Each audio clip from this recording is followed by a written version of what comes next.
ओम श्री गणेशाय नमः। श्री शिव महापुराण रुद्र संहिता कुमारखंड 20वां अध्याय। इस अध्याय में हम जानेंगे प्रजापति विश्वरूप की सिद्धि तथा बुद्धि नामक दो कन्याओं के साथ गणेश जी का विवाह तथा उनसे क्षेम तथा लाभ नामक दो पुत्रों की उत्पत्ति। कुमार कार्तिकेय का पृथ्वी की परिक्रमा कर लौटना और शुद्ध होकर क्रौंच पर्वत पर चले जाना। कुमारखंड के श्रवण की महिमा। ब्रह्मा जी बोले, इसी बीच विश्वरूप नामक प्रजापति शिव के इस निश्चय को जानकर प्रसन्न चित्त हुए। उन विश्वरूप प्रजापति की सिद्धि बुद्धि नामक दो कन्याएं थीं, जो सर्वांग सुंदरी एवं दिव्य रूप वाली थीं। गिरिजा एवं महेश्वर ने आनंद पूर्वक उन दोनों के साथ गणेश जी का महोत्सव पूर्वक विवाह संपन्न कराया। सभी देवता प्रसन्न होकर उस विवाह में आए। जैसा पार्वती एवं शंकर का मनोरथ था, वैसे ही विश्वकर्मा ने बड़ी प्रसन्नता के साथ गणेश का विवाह किया। देवता तथा ऋषिगण अत्यंत प्रसन्न हुए। हे मुने, उस समय गणेश को भी उन दोनों से अति दुर्लभ सुख प्राप्त हुआ।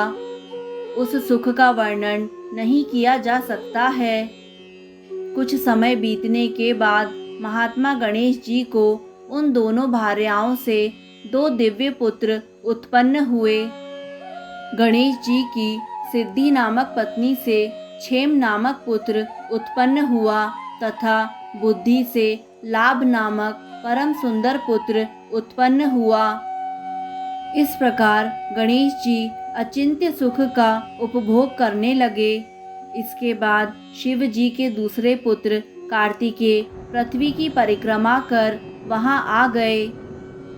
उसी समय महात्मा नारद उनके घर पहुंच गए और उन्होंने कहा, हे कार्तिकेय, मैं यथार्थ कह रहा हूँ, असत्य नहीं।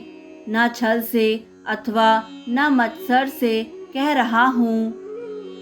तुम्हारे माता पिता शिव ने जो कार्य किया है, उसे इस लोक में कोई नहीं कर सकता। यह मैं सत्य सत्य कह रहा हूँ। उन लोगों ने पृथ्वी की परिक्रमा का बहाना बनाकर तुम्हें घर के बाहर निकालकर गणेश जी का उत्तम तथा अत्यंत शोभन विवाह कर दिया।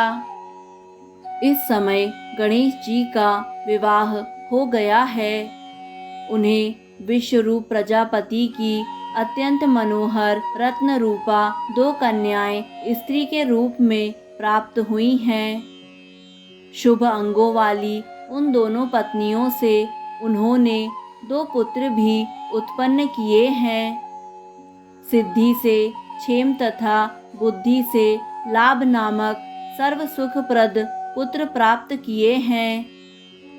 इस प्रकार वे गणेश अपनी दोनों पत्नियों से दो पुत्र प्राप्त कर माता पिता के मत में रहकर निरंतर सुख उपभोग कर रहे हैं। छल पूर्वक दी गई माता पिता की आज्ञा से तुमने समुद्र वन सहित पृथ्वी की परिक्रमा कर डाली। हे तात, उसका यह फल तुम्हें प्राप्त हुआ। हे तात, तुम्हारे माता पिता ने जो छल किया है, उस पर तुम विचार करो। जब अपने स्वामी ऐसा कर सकते हैं, तो दूसरा क्या नहीं कर सकता। तुम्हारे उन पिता माता ने यह अनुचित कार्य किया है। तुम इस पर विचार करो। मेरे विचार से तो यह मत ठीक नहीं है। यदि माता ही विष दे दे, पिता बेच दे और राजा सर्वस्व हर ले, तो फिर किससे क्या कहा जा सकता है। हे तात, जिस किसी ने भी इस प्रकार का अनर्थकारी कार्य किया हो, उसका मुख शांति की इच्छा रखने वाले बुद्धिमान पुरुष को नहीं देखना चाहिए। यह नीति श्रुतियों, स्मृतियों तथा शास्त्रों में सर्वत्र कही गई है। मैंने उसे तुमसे कह दिया, अब तुम जैसा चाहो वैसा करो। ब्रह्मा जी बोले, हे नारद, महेश्वर के मन की गति जानने वाले, आपने उन कुमार से इस प्रकार का वचन कहकर मौन धारण कर लिया। तब कुमार स्कंद भी माता पिता को प्रणाम कर क्रोधाग्नि से जलते हुए शिवाशिव के मना करने पर भी क्रौंच पर्वत पर चले गए। माता पिता ने कहा, हे कार्तिकेय, मना करने पर भी इस समय तुम क्यों जा रहे हो? किंतु इस प्रकार रोके जाने पर नहीं, ऐसा कहकर वे कुमार चलने लगे और बोले, हे तात, मैं अब यहाँ क्षण मात्र भी नहीं रह सकता, क्योंकि आपने मुझ पर प्रीति न कर ऐसा कपट किया है। इस प्रकार कहकर हे मुने, दर्शन मात्र से ही सबका पाप हरने वाले कुमार कार्तिकेय वहाँ चले गए और तभी से वे आज भी वहीं पर हैं। हे देवर्षि, उसी दिन से लेकर वे शिवपुत्र कार्तिकेय कुमार ही रह गए। उनका यह नाम तीनों लोकों में प्रसिद्ध है। यह शुभदायक, सब पापों को नष्ट करने वाला, पुण्य स्वरूप तथा ब्रह्मचर्य प्रदान करने वाला है। कार्तिक पूर्णिमा के दिन सभी देवता, ऋषि, मुनि तथा सभी तीर्थ कुमार के दर्शन के निमित्त जाते हैं। कृतिका नक्षत्र युक्त कार्तिक पूर्णिमा तिथि में जो कुमार का दर्शन करता है, उसके पाप भस्म हो जाते हैं और उसे मनोवांछित फल की प्राप्ति होती है। स्कंद का वियोग होने पर पार्वती जी भी दुखित हुई और उन्होंने दीन होकर शिव जी से कहा, हे प्रभु, आप मेरे साथ वहाँ चलिए। तब उनको सुखी करने के लिए शंकर जी स्वयं अपने अंश से क्रौंच पर्वत पर गए। वहाँ मल्लिका अर्जुन नामक सुखदायक ज्योतिर्लिंग प्रतिष्ठित है। अपने भक्तों की अभिलाषा पूर्ण करने वाले तथा सज्जनों को शरण देने वाले शिव जी पार्वती के साथ आज भी वहाँ दिखाई पड़ते हैं। तब पार्वती सहित उन शिव को आया हुआ जानकर वे कुमार विरक्त होकर वहाँ से अन्यत्र जाने को उद्यत हो गए। तब देवताओं तथा मुनियों के बहुत प्रार्थना करने पर भी वे कार्तिकेय उस स्थान से 3 योजन दूर हटकर निवास करने लगे।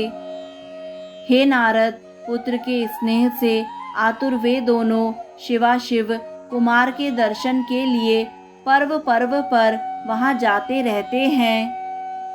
अमावस्या के दिन वहाँ शिव जी स्वयं जाते हैं एवं पूर्णमासी के दिन पार्वती निश्चित रूप से उनके स्थान पर जाती हैं। हे मुनीश्वर, आपने कार्तिकेय तथा गणेश्वर का जो वृत्तांत पूछा, मैंने वह श्रेष्ठ वृत्तांत आपसे वर्णित किया। इस कथा को सुनकर बुद्धिमान मनुष्य समस्त पापों से छूट जाता है और अपनी संपूर्ण अभिलषित शुभ कामनाओं को प्राप्त कर लेता है। जो इस कथा को पढ़ता है अथवा पढ़ाता है, सुनता है अथवा सुनाता है, वह सभी मनोरथ प्राप्त कर लेता है। इसमें संदेह नहीं करना चाहिए। ब्राह्मण ब्रह्मवर्चस्वी तथा क्षत्रिय विजयी हो जाता है। वैश्य धन से संपन्न हो जाता है और शूद्र श्रेष्ठता प्राप्त कर लेता है। रोगी रोग से मुक्त हो जाता है और भयभीत व्यक्ति भय से मुक्त हो जाता है। वह मनुष्य भूत प्रेत आदि बाधाओं से पीड़ित नहीं होता है। यह आख्यान पाप रहित, यश तथा सुख को बढ़ाने वाला आयु में वृद्धि करने वाला, स्वर्ग की प्राप्ति कराने वाला, अतुलनीय तथा पुत्र पौत्र आदि प्रदान करने वाला, मोक्षदायक शिव विषयक ज्ञान को देने वाला, शिवाशिव का प्रीतिकारक तथा शिव की भक्ति को बढ़ाने वाला है। भक्तों को तथा निष्काम मुमुक्षुओं को शिव जी के अद्वैत ज्ञान देने वाले कल्याणकारक तथा सदा शिवमय इस आख्यान का सर्वदा श्रवण करना चाहिए। इस प्रकार श्री शिव महापुराण के अंतर्गत द्वितीय रुद्र संहिता के चतुर्थ कुमार खंड में गणेश विवाह वर्णन नामक 20वां अध्याय पूर्ण हुआ। दोस्तों, यहाँ कुमार खंड समाप्त हुआ। अगली वीडियो से युद्ध खंड प्रारंभ होगा। युद्ध खंड में कुल 59 अध्याय हैं। आगे आने वाले सभी अध्यायों को निरंतर सुनने के लिए हमारी YouTube चैनल आध्यात्मिक कथाएं को लाइक करें, सब्सक्राइब करें और बेल आइकन पर प्रेस करें। धन्यवाद।